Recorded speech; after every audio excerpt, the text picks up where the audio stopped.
Okay, so this is for you if you've just had the bomb dropped on you or this situation's landed in your lap. You're at a hotel maybe, you're on a friend's couch, you're in your own house but solo, or you're in the basement, or you're deployed overseas. That's not fun, is it? And getting news like this. So, what we're going to do is do what I wish to God somebody had done for me when this thing was happening for me. And that is begin to step out of the rut. And the only way to do that is actually stepping physically to do something. Getting out of here, getting into here. Okay, so first thing is take this thing. It's called a cell phone, iPhone. And I'd like to just chuck it, but let's put it to the side, put it in a drawer, get rid of it.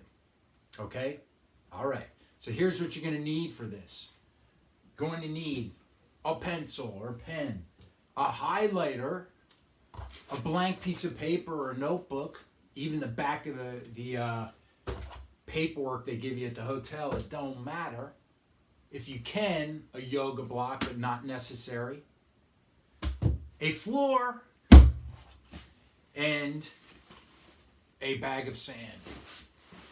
You can get sandbags, or you can just get an old backpack, go to Home Depot, get some sand, put it in. The sandbag, put in whatever you can sustain, okay? 10 pounds, 20 pounds, 30 pounds, 40 pounds, whatever. All right, so the paper is for free writing. See? Not pretty, just write. That's for free writing each morning. Again, I'm talking to you guys with the compass spinning all over. We're going to reach in there, take your hand, and start to guide you out of this morass, okay? So the free writing here.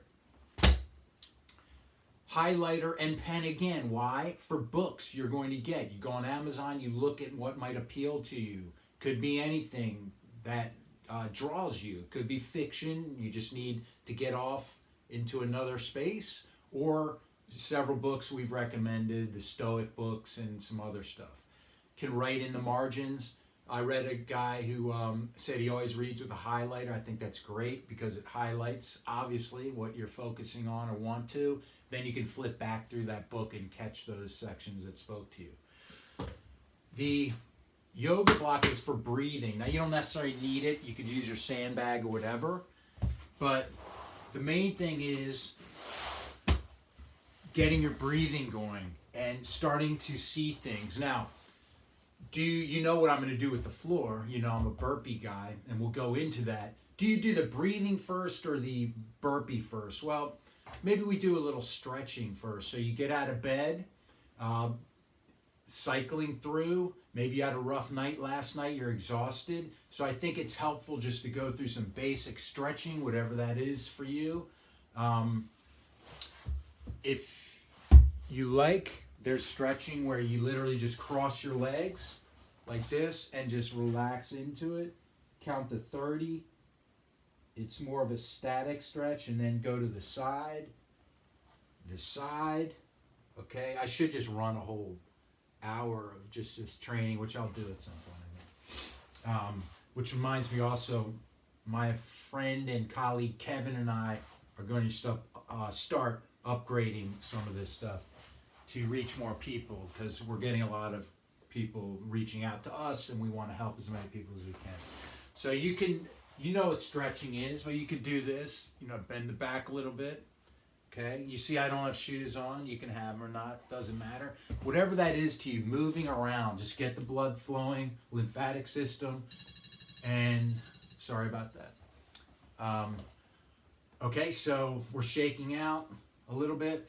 Now the breathing comes. Again, you don't need a fancy yoga block, all right? If you're in the hotel, which I did and do if I'm traveling, you roll up a towel, or just sit, whatever, take a pillow, fold it. The barrier to doing this, the entry, I want to be very low. Do you know what I'm saying? Because you'll make up any excuse. So I need to get a fancy yoga block, so I can't do my breathing, so I'll stay in the bed and check whatever on this thing, which just drains you. Then what happens? Texting comes up. Then soon you're texting back and forth, maybe even with her or friends, and you're back in the whirlpool. We want to get out of the whirlpool, and the only way to do that is step away from that stuff and get into here and here. So the block is simply to sit on however you choose, okay? Don't let it stop you. So we start with some breathing. Again, you may have other breathing. I'll do box breathing, 20 minutes a morning. It really is powerful. You can do 5. You can do 1. You can do 1 breath. But the important thing is just to get the ball rolling. So again, the box breathing, just starting with, I like to go through my nose, whatever's comfortable with you. We're just going to release there. Then, of course, it's breathing in to the count of 5. So 1, 2, 3, 4, 5. Hold. 2, 3, 4, 5. Out. 2, 3, 4, 5. Hold. 2, 3, 4, 5. So I'm going to do it just to show you. See those distractions? I'm going to work through that. So I'll show you here. Here's what it looks like.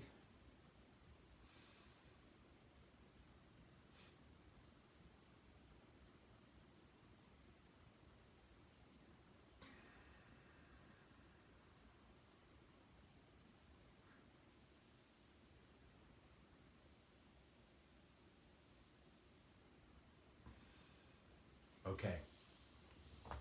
Now, there are many different ways to think about this. Breathing in, then you hold, you can visualize. We talked about that, seeing positive things, etc. I was playing with today, just breathing in. And if I'm leading a breathing with several people, a team or something, I might say breathing in, watch. In, hold, out, hold, that cycle, or 1, 2, or I might say, the number 1. 1 is breathe in, 2 is hold, 3, etc., etc. Or I might say strength, resilience, power, focus. So that stands for 1, 2, 3, 4, or flow, whatever it is you want to do. I'm big into flow.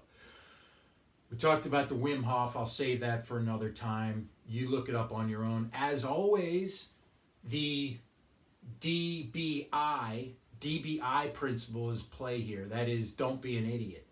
If I'm doing Wim Hof or burpees, you consult your doctor. I'm not responsible for that. Don't be a knucklehead. This stuff can get a little intense, but that's the point. You monitor yourself, okay? I know you will. So just a quick one on the Wim Hof. It can be done laying down or here. Laying down, you don't have to worry about issues with getting a little dizzy because it will kick into gear some things. That's what we're talking about. We're going to do that a little later. So there we did our breathing, which you're going to do from anywhere to 2 minutes to 20. Obviously, the more you do it, it'll hold. Now let's talk about thought and imagery a little bit before we jump on to the more physical. I've been working with this because I find it really interesting. Think to yourself, what's the anatomy of a thought? What's the anatomy of a thought? What's the process of a thought?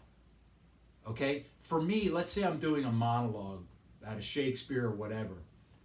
I'm playing actor and director in my mind, and critic and producer, and the craft food services guy. My mind goes all over. Okay, I still do a good job. I'm dialed in. I do good stuff, but it's a lot of this going on, and I'm really looking into that. And what I sense is there's an image that comes up, and you can address that image. If you can see it and slow it down, you can say, wait a minute, I don't want to go there, or literally manipulate and destroy it. Now that's a little NLP stuff I'm playing with.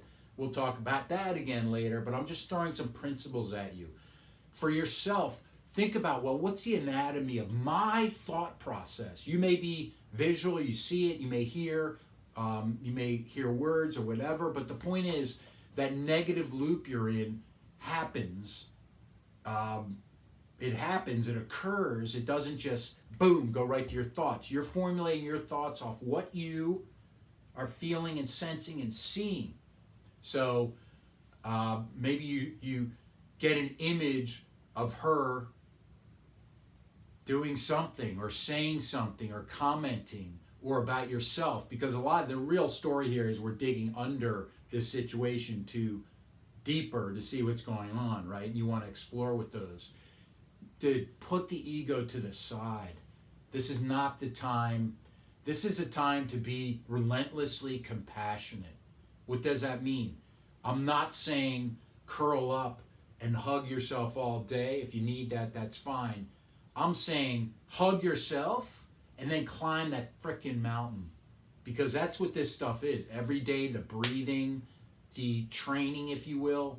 Every day they say earn your trident, earn your bars, earn your strength, whatever you want to say to that. And if you're not ready to do that, that's cool. Be honest where you are. It's kind of a balance. The more you do it, the more you grow. But you have to step into that. You got to want to do it. We do everything. I'm getting on a little tangent here, but we do everything because we get something positive from it. That could be protection. Well, Randall, how does a self-hating drug addict, how's that good for them, or they aren't even seeing that? Well, they're shooting up to escape pain. We're seeking pleasure, escaping pain. So negative thoughts of sabotage are to protect you. The system is protecting you from the alien. Think of the movie Alien or something, where that's the fear. That thing's going to come out of you or at you, and this is going to protect you somehow. How am I protecting myself right now? Why am I doing this? What am I seeing here that I need to do to protect myself? And it could be a negative behavior, like, as long as I have this job, things are good. Or, notice your speech, notice your thoughts. Don't do anything with them. And it can be hard because, A, as human beings, it's hard because these things are so lightning fast. And B, again, you're like this, like I was, a lot of you. So that's the road we're going. But I'm giving you actionable things to get you on that first step. All right, so let's move on. Talk a little about breathing. The burpee. Why do I like the burpee so much? Let's see what a burpee is. I'll do my best because of the camera. But basically a burpee is you're standing, you're down, out in a push-up position, down, up, and here. I know that was hard to see, but look it up on the internet. There's plenty of videos. There's CrossFit burpee, which is like how I used to do them, and it's crazy. Boom. Right? They're flying around. Or there's a scale burpee. You're down. You go slow. Up. Boom. Or, of course, you can do anything. That's why I love the burpee. You can do anything down there. You can do a slow mountain crawl. You can do this and come up. The reason we do it is it works the whole body. It's got a cool name, burpee. And it's metaphorical. Jocko Willink, you should look up, ex-SEAL, really cool guy, very motivating. He made a great point. The burpee is metaphor for getting up, coming down, getting up. So if you're doing push-ups or sit-ups, it's all good. I like the burpee because it simulates down. I'm down, I get up. I go down again, I get up. That's why it's good for you guys who are in stage 1 of this situation, okay? All right, so we covered the burpee. You can get creative with it. You understand why it works. Just do it. Just give me 1. Give me 5, right? Give me 10. Keep going, what have you. All right, next, the sandbag. You can have weights and stuff, but again, you can use a backpack or a duffel bag. It doesn't have to be sandbag like I ordered here. You can go to Home Depot, get some sand, or if you live near the beach. The sandbag I like because, again, it's metaphor, it's solid, it's there, and that's what you need. This is your anchor, right?